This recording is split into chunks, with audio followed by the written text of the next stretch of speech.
Speaking to 7 members of the Board of Medicine Friday, a young woman from Pakistan, referred to by the board as Individual 1, shared her story about what she says happened when she came to the United States for the first time in July of 2024 to participate in an observership with Dr. Atiq Samdani, a blood and cancer doctor at the Virginia Cancer Institute. Did anything unusual happen in the car when he was driving into the hotel?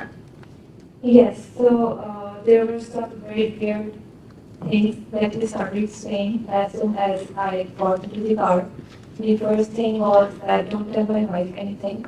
According to testimony at the hearing, Samdani likes to mentor medical school graduates from Pakistan and help them get into residency programs in the United States. I've been very blessed with what I have and the training I got from Pakistan. So I've been very involved with graduates from Pakistan to come here and to help them. As part of the observership, Individual 1, who had no knowledge of the Richmond area, was expected to find and pay for her own lodging.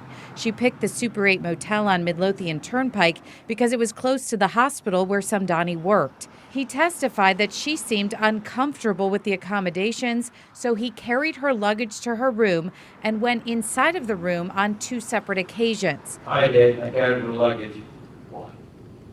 Well, again, female, late hour, trying to help her. But Individual 1 said that during that second visit, Samdani started performing a lymph node exam on her, allegedly telling her he did that to all his students. As part of that exam, she says he touched her breasts and groin area over her clothes. I was so afraid at that point because he was so tall and he was strong.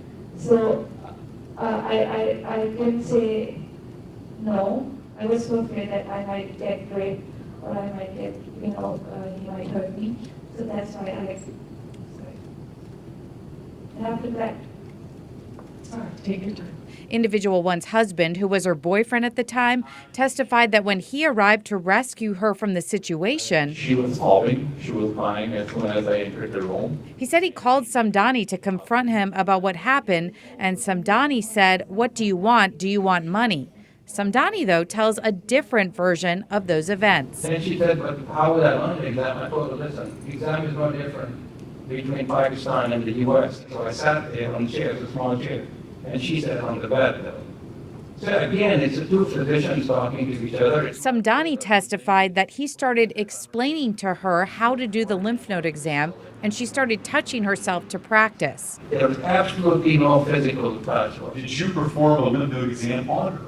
I did not touch her at all. A second young woman, referred to as Individual 2, also testified that Samdani touched her inappropriately while she was shadowing him in 2021. I noticed that there was a similarity in him saying, let me show you how to do this physical exam, and would use that as an opportunity to touch a certain area.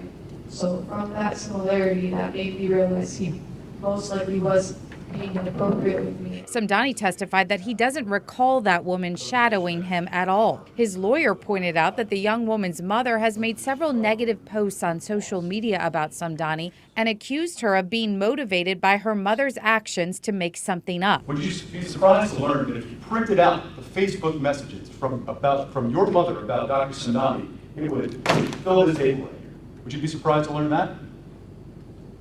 I don't know. One board member asked Samdani about both accusers' motivation for making reports to the board. What is there for them to come and speak against you? Trying to find that thought process.